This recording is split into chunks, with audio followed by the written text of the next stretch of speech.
కృష్ణా జిల్లా పెనమలూరు నియోజకవర్గంలోని వరద ప్రభావిత గ్రామాలకు చెక్కులు పంపిణీ చేశారు. చెక్కుల పంపిణీ కార్యక్రమంలో ఎంపీ బాలశౌరి, ఎమ్మెల్యేలు బోడెప్రసాద్, వర్లకుమార్, రాజు పాల్గొన్నారు. భవిష్యత్తులో ఇలాంటి సమస్య తలెత్తకుండా రైతాంగం ప్రజలు ఇబ్బందులకు పడకుండా కేంద్రం నుంచి నిధులు తీసుకొచ్చి కరకట్టలను ఆధునీకరణ చేయాల్సిన అవసరం ఉందన్నారు. ఒక్కొక్క ఇంటిలో 1,00,000 నుంచి 2 లక్షల రూపాయల వరకు ఆస్తి నష్టం జరిగిందన్నారు ఎంపీ బాలశౌరి. రైతులు వ్యవసాయానికి పెట్టుబడులు పెట్టి వరదలతో తీవ్రంగా నష్టపోయారని ఆవేదన వ్యక్తం చేశారు.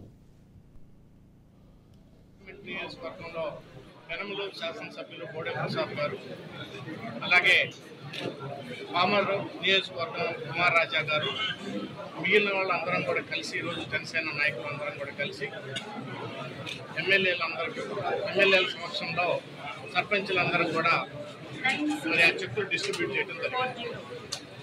తర్వాత ఇప్పుడు ఈ వచ్చినటువంటి వరద దాదాపు 11.5 క్యూసెక్స్ వాటర్ బుడమేరులో నుంచి వచ్చినటువంటి వరదని అన్ని దృష్టిలో పెట్టుకొని ఫ్యూచర్లో రైతాంగం కానివ్వండి, ప్రజలు కానివ్వండి, ఎలాంటి ఇబ్బందులకు గురి కాకుండా కేంద్ర ప్రభుత్వం నిధులు, అలాగే అవసరమైతే వరల్డ్ బ్యాంకు లేకపోతే ఏషియన్ డెవలప్మెంట్ బ్యాంకు, నాబార్డు నుంచి పెద్ద ఎత్తులో నిధులను తీసుకొచ్చి ఈ కరకట్టలన్నింటినీ కూడా ఆధునీకరణ చేయాల్సినటువంటి అవసరం ఉంది.